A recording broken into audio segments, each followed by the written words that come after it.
आज मैं perfect tips by tips घेवर की रेसिपी शेयर कर रही हूँ। वैसे तो कुछ लोगों को यह बहुत टफ लगता है, लेकिन मैं इस तरीके से बताऊंगी ना कि आपका फर्स्ट टाइम में ही बहुत ही अच्छा बनेगा। जो जो टिप्स ट्रिक्स और मेजरमेंट मैं शेयर करूंगी ना, तो प्लीज़ आप लोगों ना फॉलो ज़रूर कीजिएगा, बहुत ही अच्छे बनेंगे। जितना यह दिखने में टफ है ना, मैं सच बता रही हूँ, इसे उतना ही सिंपल है। बस कुछ बातों को ध्यान में रखिएगा तो एकदम हलवाई जैसा परफेक्ट बनेगा। घेवर बनाने के लिए सबसे पहले आप घी पे फोकस कीजिए। घर का बना हुआ हो तो नंबर 1, यदि घर का नहीं बना हुआ है, मार्केट से लाते हैं तो अच्छे क्वालिटी के लाइएगा। अब यहाँ पे ध्यान दीजिएगा, घी घर का हो या मार्केट का जमा हुआ रहता है तो आप पहले उसे गर्म कर लीजिए, यानी कि पिघला लीजिए, नॉर्मल कर लीजिए। उसके बाद एक बड़ा सा बर्तन में नाप कर 2 चम्मच घी ले लीजिए।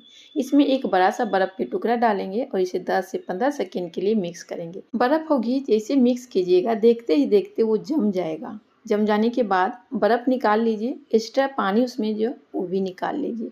अब 1 मिनट या 40 सेकेंड में ही हो जाता है। इसे मिक्स कीजिए। मिक्स कीजिएगा ना, बस एक ही डायरेक्शन में आपको घुमाना है, उल्टा नहीं घुमाना है। मिक्स करते करते आपको देखने को मिलेगा कि एकदम क्रीम जैसा ये बनकर तैयार हो गया, मलाई जैसा चिकना सॉफ्ट। ठीक है, अब इसमें इससे ज़्यादा नहीं मिलाइएगा, नहीं तो फिर वापस से मक्खन बन जाएगा। अब 1 कप मैदा लेंगे, कोई भी कटोरी से नाप कर ही लीजिएगा। थोड़ा थोड़ा मैदा डालिए, मिक्स कीजिए। एक बार में सारा मैदा नहीं डालना है, थोड़ा थोड़ा ही डालना है और मिक्स करते जाना है। जैसे जैसे मिक्स होगा वैसे वैसे आपको मिलाते जाना है और इसे मिक्स कर लीजिए। अब बात आती है दूध और पानी का, तो उसे भी नाप कर डालिएगा। कटोरी, गिलास, कप, कोई भी मेजरमेंट के लिए आप बर्तन रख लीजिए और उससे सारी चीज़ नाप कर ही डालेंगे। मैदा मिक्स करने के बाद एकदम चिल्ड दूध ले लेंगे। फ्रीज़र में रखिएगा। जब भी आपको बनाना हो ना, तो पहले से ही इंतज़ाम करके दूध, पानी फ्रीज़र या फ्रिज में रख लीजिए। दूध अब थोड़ा थोड़ा डालेंगे और इसे मिक्स करते जाएंगे। एक बार में सारा दूध नहीं डालना है, 3 से 4 बार में थोड़ा थोड़ा डालिए और इसे मिक्स कीजिए। आधा कप दूध मैंने डाल दिया है। अब इसमें दूध नहीं जाएगा, क्योंकि 1 कप मैदा के साथ ना आधा कप दूध डलाता है। अब इसके साथ पानी डालना है, तो पानी भी एकदम ठंडा होना चाहिए। तो 1 गिलास पानी लेने के बाद थोड़ा थोड़ा पानी डालेंगे और मिक्स करेंगे। 2 गिलास पानी इसमें डालना है। ठीक है, पहले 1 गिलास मैंने डाल दिया है और 1 गिलास पानी और डालना है। तो थोड़ा थोड़ा डालकर ही मिक्स करेंगे, क्योंकि एक बार इसलिए नहीं डाला जाता है, मैदा ना बहुत जल्दी गुठली बन जाती है। तो थोड़ा थोड़ा डालिएगा तो गुठली नहीं बनेगी। ऐसे भी लास्ट में इसे छानना भी होता है, नहीं छानिएगा ना तो घेवर जो बनता है ना जालीदार, वो नहीं बन पाएगा। तो इसे छानना बहुत ज़रूरी है। अब इसका बैटर किस तरह से रखना, ज़्यादा गाढ़ा पतला, मैं आगे आपको बताऊंगी। ठीक है, ऐसे भी नाप कर डालिएगा ना तो एकदम परफेक्ट होता है। तो एक छन्नी से इसे छान लेंगे। छानने के बाद जो भी इसमें गुठलियाँ हैं ना, तो इसे मसल कर निकाल लेंगे। ठीक है, तो इस तरह से ही मिलाते जाइएगा ना, तो देख सकते हैं इसका कण जो है टूट जाता है, मिक्स हो जाता है। तो इसी तरह से छान लेंगे। छानने के बाद आप घोल तुरंत फ्रिज में रख दीजिए, बाहर में मत रखिएगा, नहीं तो फिर नॉर्मल हो जाएगा। क्योंकि ठंडा पानी दूध इसमें मिक्स किए ना, तो इसे भी ठंडा हो गया, लेकिन इसे कंटिन्यू ठंडा ही रखना है, इसीलिए इसे तुरंत फ्रिज में रख दीजिए। अब मिक्स करने के बाद ऊपर से मैं दिखा रही हूँ, एक छाछ जैसे बनाते हैं ना, दही का छाछ, उसी अनुसार से गाढ़ा आपको इसे रखना है। ठीक है, तो अब इसे फ्रिज में मैंने रख दिया और अब एक डलनी ले लेना है, जो कि घेवर में घी या तेल जिसमें आप तलते हैं वो बहुत ज़्यादा पीता है, और छान कर रखते हैं ना तो धीरे धीरे एक्स्ट्रा घी नहीं निकल जाएगा, घी या तेल। अब इसे बनाने के लिए आपको मैं दिखा रही हूँ 3 सामग्री, जो कि एक मोल्ड है, ऑनलाइन मिलती है, एक भगोना है और एक सस्पेन जिसमें कि चाय बनाते हैं। तीनों चीज़ देख सकते हैं ऊपर से नीचे एकदम चिकना है, जो कि कभी भी कोई बर्तन में घेवर बनाए वो ऊपर से नीचे एक बराबर होना चाहिए, जो कि घेवर बनाने के बाद आसानी से इसे निकाल सकें। ठीक है, तो आपके पास जो भी सामान हो, भगोना, सस्पेन, या आप चाहें तो ऑनलाइन भी मंगा सकते हैं, लेकिन ऑनलाइन मंगाने में तो 2 से 3 दिन समय लग ही जाता। लेकिन आपको यदि आज के आज ही बनाना है तो आपके घर में जो भी बर्तन है उसमें बना सकते हैं। तो अब इसे बनाने के लिए मतलब कि 3 में से जो भी आपके पास हो ले लें। अब यहाँ पे मैंने ढेर सारा बर्फ़ ले लिया है। तो बर्फ़ किस लिए लेना है, जब हम बैटर को फ्रिज से निकालेंगे और घेवर बनाने में 5 पीस मैंने बनाया, 1 कप में 5 पीस तैयार होगा। तो 5 पीस बनाएंगे तो उसमें समय लग जाएगा करीबन आपको 40 से 45 मिनट। तो 40 से 45 मिनट में ये नॉर्मल पड़ जाएगा धीरे धीरे। तो इसीलिए बर्फ़ में डाल देंगे तो कि एकदम कंटिन्यू ये चिल्ड होल्ड रहे, नॉर्मल ना पड़े, ठीक है। तो बर्फ़ रखना बहुत ज़्यादा ज़रूरी है, बर्फ़ का व्यवस्था कर लीजिएगा। अब इसमें घोल डाल दे मतलब रख देंगे, ठंडा रहेगा। तेल गरम करेंगे, तेल कोई बड़ा सा बर्तन में लीजिए ताकि यदि आप मोल्ड रखते हैं तो, नहीं तो फिर तो भगोना और सस्पेन है ये है। तेल एकदम धुआंधार गरम होना चाहिए, कंटिन्यू आप गैस को पूरा तेज़ी में रखिएगा, ठीक है। अब आपको 1.5 से 2 फीट के ऊपर से आपको गिराना है, बूंद-बूंद करके गिराना है, कंटिन्यू नहीं गिराना है क्योंकि घोल ठंडा रहता है और तेल गरम रहेगा।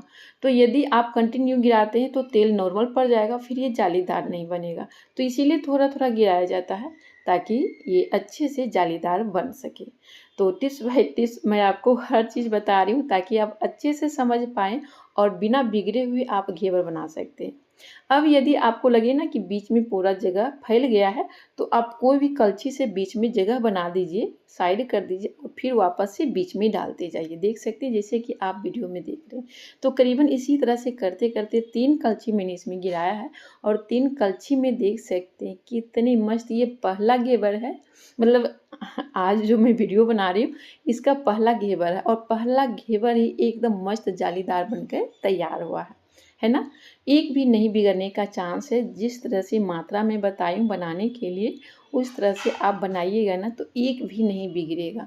ये पहला घेवर था, अब मैं दूसरा घेवर बना रही हूँ, ठीक है। गैस को एकदम तेज़ रखना है, ऊपर से डालना है, थोड़ा-थोड़ा डालना है और यदि लगे कि बीच में पूरा भर गया है तो कोई भी कलछी से आप उसे साइड कीजिए, मतलब घुमा-घुमा के चारों तरफ साइड कीजिए, फिर बीच में डालना शुरू कीजिए। घोल को जब भी डालिए तो बीच में ही डालिए, मतलब कि चारों कहीं भी साइड में नहीं डालना है, बीच में डालना है। यदि आपको लगे कि बीच में तेल नॉर्मल पड़ रहा है तो बगल में तेल जो है ना पूरा गर्म रहता है, तो बगल से ऊपर से तेल मतलब गरम तेल लेकर ऊपर से डाल सकते हैं, ठीक है। तो इस अनुसार से आप घेवर बनाइए, लेकिन हाँ, जल्दबाजी नहीं कीजिएगा, जल्दी जल्दी घोल नहीं डालिएगा, नहीं तो फिर जालीदार नहीं बनेगा, मोटा बन जाएगा और कहीं कहीं ज़्यादा पड़ जाएगा ना, तो कहीं मोटा कहीं पतला बनेगा, इस अनुसार से घेवर बनेगा। तो देख सकते हैं ये दूसरा घेवर मेरा बनकर तैयार हो गया और लीजिए इसी तरह से सारे घेवर बन गया है। वापस से एक लास्ट जो है जो मैं दिखा रही हूँ और यहाँ पे 5 पीस बनकर तैयार हो गया घेवर। तो है ना, एक भी नहीं बिगड़ा है, एकदम परफेक्ट बना है, जालीदार भी बना है और मस्त भी बना है। तो चलिए अब इसके लिए चाशनी और राबड़ी बना लेते हैं, ठीक है। ऐसे पहले भी राबड़ी चाशनी बना लें पहले, इसके बाद लास्ट में आप घेवर बना सकते हैं, जैसे आपको सुविधा है उस अनुसार। लेकिन पहले ही बना लीजिएगा ना चाशनी और राबड़ी तो दोनों नॉर्मल ठंडा हो जाएगा, घेवर तुरंत बनाइएगा तो आप तुरंत इसे सेट कर सकते हैं, ठीक है। तो चलिए अब चाशनी बनाने के लिए 2 कप चीनी 2 कप पानी डालेंगे और इसे चाशनी तैयार कर लेंगे। चाशनी बनाने में कोई विशेष नहीं, तार की चाशनी नहीं बनती है, बस थोड़ा हल्का गाढ़ा करना होगा, ठीक है। तो चीनी घुलने के बाद करीबन 5 से 6 मिनट इसे उबालिएगा ना तो इसका कलर भी चेंज हो जाएगा, गाढ़ा भी हो जाएगा, जैसे कि आप देख रहे हैं ये बनकर तैयार हो गया। गाढ़ा हो जाएगा, ठंडा होने के बाद ना कुछ और गाढ़ा होता है। तो बस अब चाशनी उतार देंगे, इसका कोई भी चेक करने की तार की चाशनी नहीं ज़रूरत है, सिर्फ थोड़ा कलर चेंज हो जाएगा और गाढ़ा हो जाएगा तो समझिए हो चुका है। तो अब राबड़ी बना लेते हैं। तो राबड़ी बनाने के लिए उबला हुआ दूध है तो मलाई के साथ ले लेंगे, आप कच्चा दूध भी ले सकते हैं। तो बस इसे गाढ़ा होने तक इंतज़ार करेंगे। जब वो आधा दूध सूख जाए ना, जैसे कि मान लीजिए कि 1 केजी दूध लिए हैं तो यदि 500 ग्राम दूध हो जाए तो इस समय आप चीनी डाल दीजिए।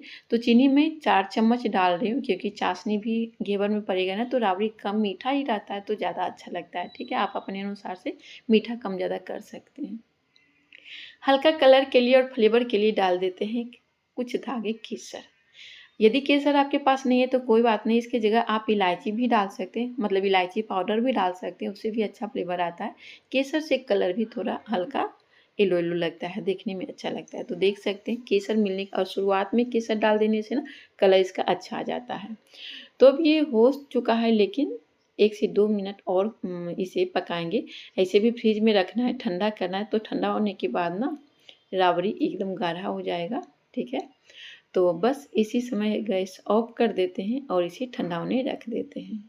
तो ठंडा होने के बाद अब घेवर के ऊपर चाशनी डालिए और ऊपर से राबड़ी डालिए। बस ये घेवर बनकर तैयार हो चुका है। तो आज की रेसिपी घेवर का आप लोगों को कैसा लगा, आप लोग कमेंट में ज़रूर बताइएगा। कमेंट करके ऊपर से ड्राई फ्रूट अपने मनपसंद डालिए और एंजॉय कीजिए। और सच बताती हूँ दोस्तों, घेवर इतना ज़्यादा टेस्टी लगता है ना कि इंडियन स्वीट है, जो कि सावन आते ही सबके घर में बनता है। यदि जो नहीं बना पाते हैं तो मार्केट से खरीद कर खाते हैं। लेकिन सच बताऊं, घर का बना हुआ जैसा ना मार्केट का नहीं होता है। घर का बना हुआ स्वादिष्ट भी होता है, शुद्ध भी होता है, ताज़ा भी होता है। और सबसे अच्छी बात है ना कि घर के सामग्री से जब बनाते हैं ना तो इसमें कोई मिलावट से आप बचते हैं। मार्केट का कोई भी सामग्री लाइए तो उसमें मिलावट रहती है। तो बस आज की रेसिपी कैसा लगा मुझे कमेंट करके ज़रूर बताइएगा। और हाँ दोस्तों, आप लोग कहाँ-कहाँ से देख रहे हैं कमेंट कीजिएगा, क्योंकि आपका एक कमेंट मुझे बहुत ज़्यादा सपोर्ट करती है, हिम्मत देती है और मन लगा के मैं काम भी कर पाती हूँ। तो प्लीज़ आप लोग कमेंट करके ज़रूर बताइएगा। अगले दिन फिर से मिलते हैं। Okay bye.